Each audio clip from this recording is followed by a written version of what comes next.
Baleshwar village road અને 32 Ganga river બ્રિજનું 1292 લાખના ખર્ચે ખાતમુહૂર્ત જિલ્લા પંચાયત પ્રમુખ અને પૂર્વ કેબિનેટ મંત્રીના હસ્તે કરાયું છે। સુરત જિલ્લાના પલસાણા તાલુકામાં મુખ્યમંત્રી ગ્રામ સડક યોજના હેઠળ ₹1292 લાખના ખર્ચે બલેશ્વર ચલથાણ પલસાણા વિલેજ રોડ અને 32 ગંગા રિવર બ્રિજનું ખાતમુહૂર્ત પૂર્વ કેબિનેટ મંત્રી ઈશ્વરભાઈ પરમાર અને જિલ્લા પંચાયત પ્રમુખ ભાવિનીબેન પટેલના હસ્તે બલેશ્વર ખાતે કરાયું। આ પ્રોજેક્ટમાં 6 kilometre road ₹312 lakh, 2 kilometre road ₹210 lakh, 15 ફૂટ ઊંચો 32 ગંગા રિવર બ્રિજ ₹730 લાખ અને 1 કિલોમીટર એપ્રોચ રોડ ₹40 લાખનો સમાવેશ થાય છે।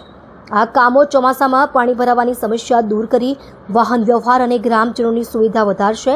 કાર્યક્રમમાં ચલથાણ શુગર ફેક્ટરીના પ્રમુખ કેતનભાઈ પટેલ, તાલુકા પંચાયતના હોદ્દેદારો, સરપંચો અને ગ્રામજનો ઉપસ્થિત રહ્યા હતા। આજરોજ બારડોલી વિધાનસભા મત વિસ્તારમાં સમાવિષ્ટ એવા પલસાણા તાલુકા ખાતે બલેશ્વર ગામે વિકાસના કામોનું ખાતમુહૂર્ત કર્યું। 3 રસ્તા અને એક હાઈ લેવલ બ્રિજ મળી કુલ 12 કરોડ અને 92 લાખ રૂપિયાના વિકાસના કામોનું ખાતમુહૂર્ત કર્યું છે।